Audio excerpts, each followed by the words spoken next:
గీతలోని ఏ అధ్యాయం చదివితే ఏ ఏ ప్రయోజనాలు ఫలితాలు లభిస్తాయో తెలుసుకుందాం. అర్జున విషాద యోగం.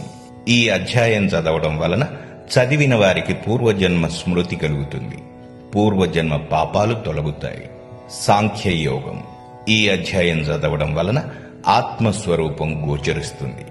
అలౌకిక శక్తి లభిస్తుంది. సుఖశాంతులు కలుగుతాయి. కర్మయోగం. ఈ అధ్యాయం చదువుతున్నప్పుడు ఆత్మహత్యల వలన చనిపోయి ప్రేతత్వం పొందకుండా జీవులు అక్కడ సంచరిస్తున్నట్లయితే వాటికి ప్రేతత్వం నశిస్తుంది. తన వారు చేసిన పాపాలను కూడా పోగొడుతుంది. జ్ఞానయోగం, కర్మ సన్యాస యోగం. ఈ అధ్యాయాలు చదువుతున్నప్పుడు విన్న చెట్లు, పశువులు, పక్షులకు కూడా పాపం నశించి ఉత్తమ గతిని పొందుతాయి.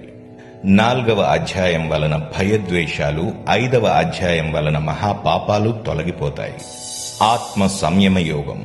ఈ అధ్యాయం చదివిన వారికి అన్నదాన, గోదాన, విద్యాదాన ఇలా సమస్త దానాల ఫలితం లభించి విష్ణు సాయుధ్యం పొందుతారు.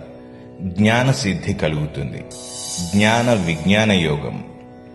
జన్మరాహిత్యం కావాలనుకునేవారు ఈ అధ్యాయాన్ని చదివితే చాలు. ఉత్తమోత్తమైన జన్మ కలుగుతుంది. అక్షర పరబ్రహ్మ యోగం. ఈ అధ్యాయం చదివినా విన్నా బ్రహ్మరాక్షసత్వం వదిలిపోయి పాపాలు నశిస్తాయి. ముక్తి కలుగుతుంది. రాజవిద్య, రాజగుహ్య యోగం. ఈ అధ్యాయం చదివితే ఇతరుల దగ్గర నుంచి మనం ఏనాడైనా ఏదైనా వస్తువు ఉచితంగా గాని దొంగతనంగా గాని తీసుకున్నందువల్ల సంక్రమించిన పాపం, రుణం నశిస్తుంది. యజ్ఞం చేసిన ఫలం లభిస్తుంది. విభూతి యోగం. ఈ అధ్యాయం చదవడం వలన ఆశ్రమ ధర్మాలన్నీ సక్రమంగా నిర్వహిస్తే ఏ విధమైన పుణ్యం వస్తుందో ఆ పుణ్యం వస్తుంది. జ్ఞానం వృద్ధవుతుంది. మహా ఐశ్వర్యం లభిస్తుంది. విశ్వరూప సందర్శన యోగం. ఈ అధ్యాయం నిష్ఠగా పఠించడం వలన భూత ప్రేత పీడలు తొలగుతాయి. భక్తి యోగము. ఈ అధ్యాయం శ్రద్ధగా పారాయణ చేస్తే మన ఇష్టదేవత సాక్షాత్కారం జరుగుతుంది. జ్ఞాన దృష్టి కలుగుతుంది. ఏకాగ్రత, భగవంతుని ప్రీతి కలుగుతుంది. క్షేత్రజ్ఞ విభాగ యోగము. ఈ అధ్యాయం చదవడం వలన చండాలత్వం నశిస్తుంది. కోరిన ఫలము లభిస్తుంది. గుణత్రయ విభాగ యోగము. ఈ అధ్యాయం చదివితే వ్యభిచార దోషం, స్త్రీ హత్య పాతకం తొలగిపోతాయి.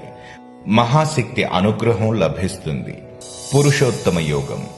ఈ అధ్యాయాన్ని భోజనం చేసే ముందు పఠించాలి. దీనివల్ల ఆహార శుద్ధి కలుగుతుంది. జీర్ణశక్తి పెరుగుతుంది. మోక్షం సిద్ధిస్తుంది. మహాతపస్సు చేసిన ఫలం లభిస్తుంది. దైవాసుర సంపద్విభాగ యోగం. ఈ అధ్యాయం చదివినచో చదివిన వారితో పాటు విన్నవారికి సైతం బల పరాక్రమాలు సిద్ధిస్తాయి. ప్రతి కార్యంలోనూ విజయం లభిస్తుంది. రాజాధిరాజులా వెలిగిపోతారు. శ్రద్ధాత్రయ విభాగ యోగం. తీవ్రమైన దీర్ఘకాలిక వ్యాధులతో బాధపడేవారు ఈ అధ్యాయాన్ని పఠిస్తే మంచిది. సత్వరం ఫలితం కనిపిస్తుంది.